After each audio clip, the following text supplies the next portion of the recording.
హరి ఓం ఓం ఓం ఓం శ్రీ పరమాత్మనే నమః. అతః ప్రథమోధ్యాయః అర్జున విషాదయోగః. సంజయ ఉవాచ ద్రుపదో ద్రౌపదేయాశ్చ సర్వసః పృథివీపతే సౌభద్రస్య మహాబాహుః శంఖాన్ దిద్ముః పృథక్ పృథక్. తాత్పర్యం. ఈ రోజు కూడా శంఖాలు ఎవరెవరి గురించి చెప్తున్నారు. ఫస్ట్ ద్రుపదుడు, అలాగే ద్రౌపది యొక్క 5 పుత్రులు అండ్ సుభద్రస్య మహాబాహు. సుభద్ర అండ్ అర్జున్ యొక్క కుమారుడైన అభిమన్యుడు. వీళ్ళందరూ తమ తమ శంఖాలను పూరించారనమాట. అయితే ఆ శంఖాలు పూరించినప్పుడు మొత్తం భూమి అంతా వ్యాపించింది. ఇందులో సౌభద్రస్య మహాబాహు అంటే దీని అర్థం మనం తెలుసుకోవాలి. సౌభద్రుడికి అర్జునుడికి పుట్టిన అభిమన్యుడి గురించి ప్రత్యేకంగా చెప్తున్నారు అనమాట.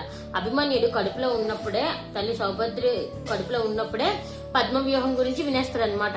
అంటే ఇప్పుడు మనం అర్థం చేసుకోవాల్సింది ఏంటంటే, ఎవరైనా ఒక బిడ్డ కడుపులో ఉన్నప్పుడు తను ఏవైనా వింటది. కాబట్టి మనం ప్రెగ్నెంట్ గా ఉన్నప్పుడు మంచి పద్ధతులు, మంచివి ఈ భగవద్గీత చదవడము, మంచి సంగీతం వినడం చేసుకుంటే ఆ కార్యక్రమాలతోనే వాళ్ళు కూడా వింటారు. కాబట్టి మనం దాని ప్రకారంగా ప్రవర్తించుకోవాలన్నమాట. ఇంకోటి అయితే అభిమన్యుడు యుద్ధంలో ఉన్న ఇతని పాత్ర ఏంటంటే పద్మవ్యూహం, కౌరవులు పద్మవ్యూహం చేస్తారనమాట. ఆ పద్మవ్యూహం పెట్టినప్పుడు పాండవులు వెళ్ళడానికి అర్జునుడు, శ్రీకృష్ణుడు అక్కడ ఉంటారు అనమాట. అయితే ఉండకపోతే అక్కడ వీరులందరిలో ఎవరికి తెలియదు పద్మవ్యూహంలో ఎలా వెళ్ళాలో. అది అభిమన్యుడికి తెలుసు. అభిమన్యుడికి వెళ్ళడం మాత్రమే తెలుసు, రావడం తెలియదు. అయినా సరే చిన్నవాడైనా సరే వెళ్తారనమాట. వెళ్ళిస్తే వాళ్ళందరితో యుద్ధం చేస్తారు. వాళ్ళేమించి ధర్మ యుద్ధం చేయరు. ఒక వీరుడికి ఒక వీరుడే వెళ్ళాలి. కానీ ఈ అభిమన్యుడికి చుట్టూ అందరూ ఉండిపోతారు అనమాట. అంటే ఇద్దరు ముగ్గురు వచ్చేస్తారనమాట. అండ్ ఇంకోటి ఏం జరుగుతుంది అంటే, అభిమన్యుడి దగ్గర ఆయుధం లేకపోయినా సరే వీళ్ళు చంపేస్తారనమాట. ఇలాంటి అధర్మ యుద్ధం చేయకూడదు. అయినా అభిమన్యుడు వెళ్ళినప్పుడు నాకు వెళ్ళడం వచ్చి కానీ రావడం తెలియదు అని ఆలోచించకుండా, నేను వెళ్తాను, విజయం వస్తుందో లేదో అని చెప్పేసి విజయాన్ని గురించి ఆలోచించకుండా, ఫలితాన్ని ఆశించకుండా వెళ్ళాడు. కాబట్టి నిష్కామ క్రియకి ఒక ఎగ్జాంపుల్ అనమాట.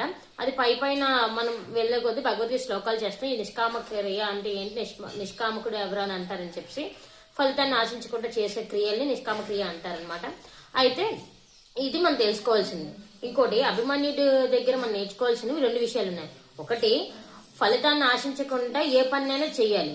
రెండోది, చేయకూడదు ఏంటి, సగం సిలబస్, సగం కోచింగ్ ట్రైనింగ్ తీసుకుని ఏ పని చేయకూడదు. ఈ 2 మనం అభిమన్యు నుండి మనం తెలుసుకోవాల్సిన విషయాలు అనమాట. ఇది ఈ రోజు శ్లోకం యొక్క భావం. హరి ఓం హరి ఓం హరి ఓం. హరే కృష్ణ.